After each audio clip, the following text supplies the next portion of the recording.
Have you ever felt that it is truly safer to be lonely for the rest of your life than to risk trusting a single person only to get stabbed in the back? If your answer is yes, you are certainly not alone. We live in a world where being suspicious is often confused with being smart. We're constantly told to be careful, to keep a cool head. But there is a very fine line between healthy caution and a soul that has been so shattered it no longer knows how to connect. Welcome. Today, let's sit down together. We won't be talking about textbook theories. We're going to dissect one of the most isolating human feelings, the fear of trust, what we commonly call trust issues. Why do you reread every text message 10 times looking for a hidden insult? Why, even when you are loved the most, do you mentally prepare for the day you will inevitably be abandoned? For the next minutes, I want you to relax. No judgment, no self-blame, just pure understanding. First, let's take an honest look at ourselves. Have you ever noticed that you live life as an unintentional detective? Outsiders might call you difficult, overly cynical, or paranoid. But I know that beneath that guarded exterior is an emotional war zone. It's when your partner says, "I'm going to bed now," and the first thing you do is check their last online status. It's when a colleague gives you a genuine compliment, and instead of saying thank you, the immediate thought is, what do they want from me? Are they mocking me? You are constantly hunting for evidence. But tragically, you are not hunting for proof of safety. You are hunting for proof that you are about to be betrayed. You scrutinize every glance, every gesture, just to confirm that this world is not a safe place to be vulnerable. And most painful of all is that anticipatory defense mechanism. Many of you listening likely write scripts for catastrophes. Before a relationship even starts, you've already mapped out the breakup.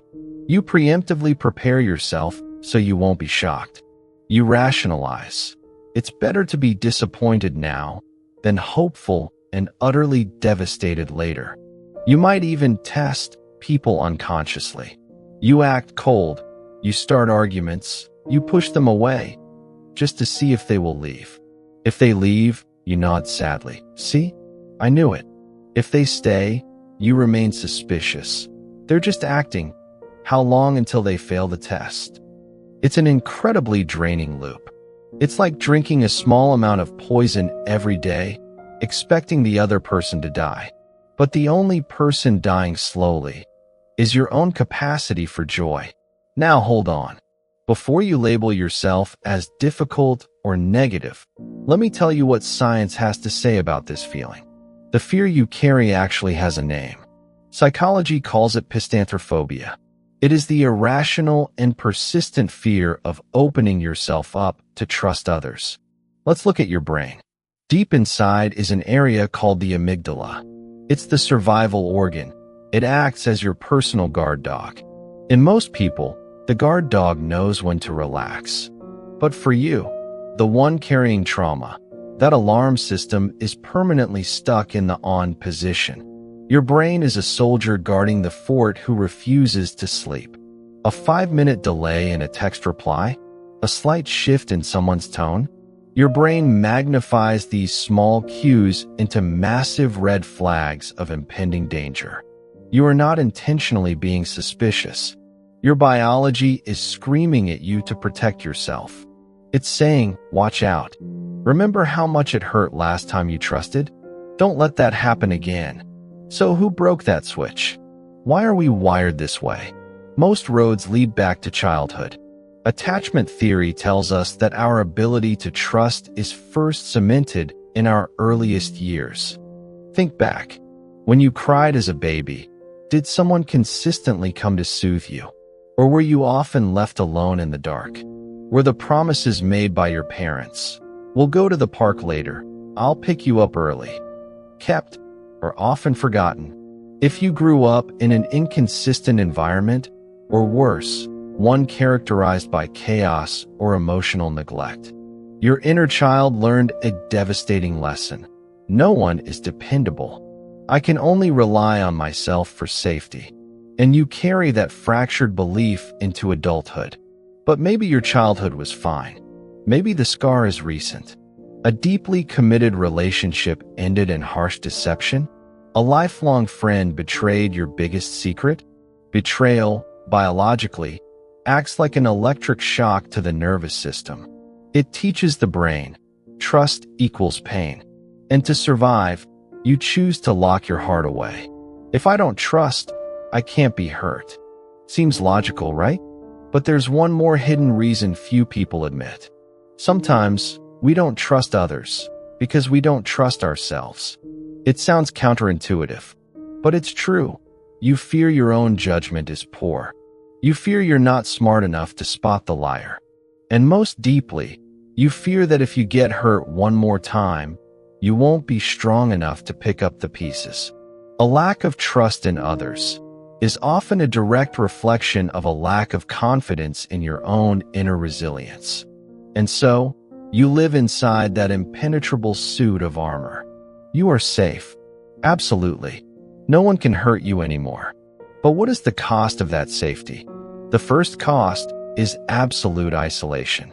You may have friends and people around you, but deep down, you know you are behind a thick pane of glass. No one truly sees you. You don't let them in.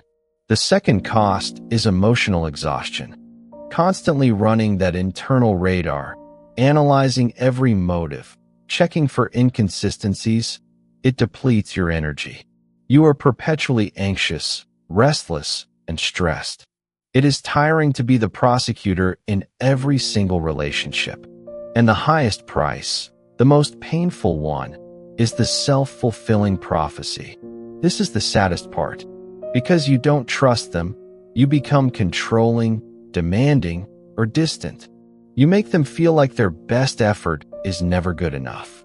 Eventually, they leave because they are exhausted. And when they go, you say, "See, I knew it." Everyone leaves eventually. But dear listener, sometimes our fear of being abandoned is exactly what pushes away the very people who genuinely love us. So, is there a way out? How do we take off this heavy armor? The good news is, trust is like a muscle. Even if it has atrophied from injury, you can retrain it. We aren't aiming for blind trust. We are aiming for smart trust. I want to suggest a few small exercises. First, practice micro-trusts. Don't start by handing over the keys to your heart. Start incredibly small. Trust a coworker to handle a small task. Share a tiny, minor worry with a friend.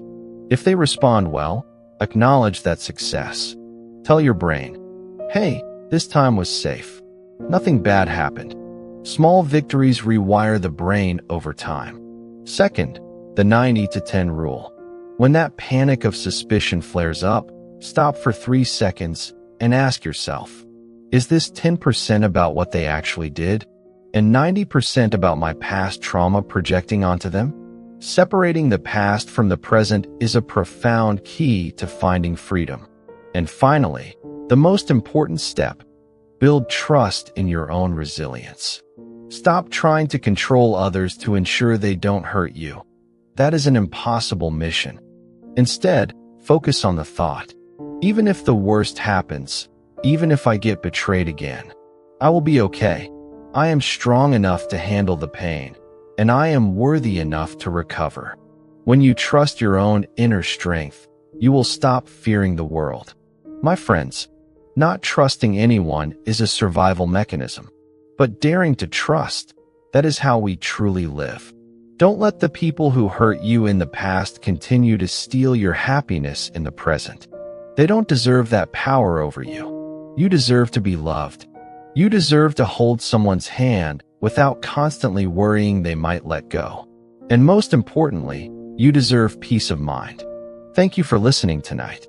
If you saw yourself in this conversation, please share your thoughts or story in the comments. We are a community here to listen. And right now, before you do anything else, try this one thing. Send a simple text message to one person you currently trust, and just say, "Thank you for being there." I'll see you for the next conversation. Have a peaceful night.